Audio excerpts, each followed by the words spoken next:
Welcome to another episode of Disney Obsessed, and today I am going to be shooting this video solo, and I'm going to be doing something that I haven't done before, that I'm excited to do, and I don't know that anybody else will be excited for it, but I'm going to be doing a review of this book, Star Wars: The Legends of Luke Skywalker. This book is part of the Journey to the Star Wars: The Last Jedi.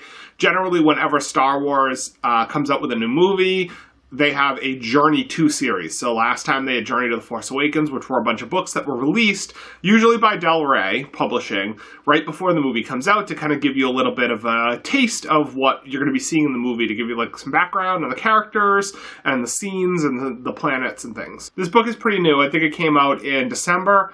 I just finished it. It is a young adult book. Star Wars does some interesting things with the young adult genre. They actually have books called junior readers, but I don't know that this would be considered like a kid's book. It's 450 pages, so it's not short. Maybe the content matter is a little less adult. None of what Star Wars does is like super adult.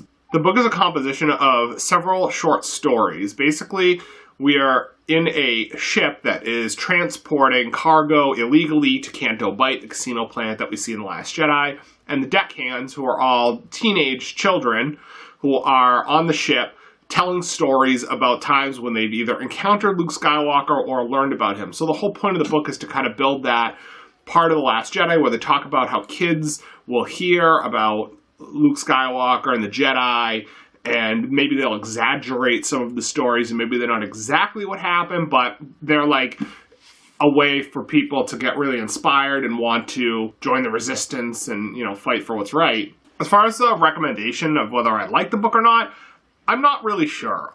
As anything with like short stories, it's tough because some of the stories are better than others. Like some of them are really interesting. Specifically, one story that saved the book for me is called Fishing in the Deluge. And it's basically a story about Luke Skywalker going to a planet to investigate the Force. And he meets a group of people that use the Force, but they call it the Tide. And basically the whole point of their race is that they don't use the Tide. They allow the Tide to control them, and they feel the Tide and feel the way that they are being pulled based on that and go with it. And they view what Luke does with the Force, using it to move things and using it to influence other people, is not right. It's a bit of a precursor to The Last Jedi. He's talking to Rey and talking to her about how, you know, the Force connects all living things and it's not ours to use. It already exists. And just because the Jedi are dead, you're assuming that the good is dead because Jedi are dead, but that's not really how it works. So that was a really, really interesting story. Some of them were okay. Some of them were just crazy. There was one about Luke Skywalker dressing up as a droid and pretending to be a droid to go save R2 from some weird planet of rich people who use droids to mine for them.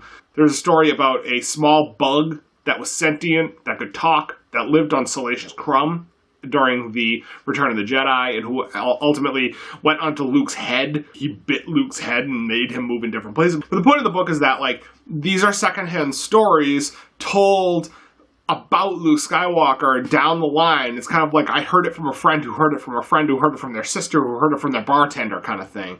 And how these stories get exaggerated and they almost never resemble the original part of the story, but it doesn't matter because these stories inspire people and really make people want to fight for what's good and be like Luke Skywalker, and have young children that will grow up and want to be like Luke Skywalker too. So overall, Star Wars: Journey to the Last Jedi, The Legends of Luke Skywalker, I'd give it like a 3 out of 5. That's my thought. The story about the Tide was really good. If you have to read nothing else from this book, look for that online, like get the ebook, just read that. It's like 70 pages and it's really worth it. That's a great story. Some of the other ones are like take it or leave it. Some of them are like borderline comedy stories, like the one about the bug on Luke's head that controlled him throughout the fight with Jabba and the sail barge. That was crazy and annoying and weird. Fun read, nothing too serious in it, except that one story.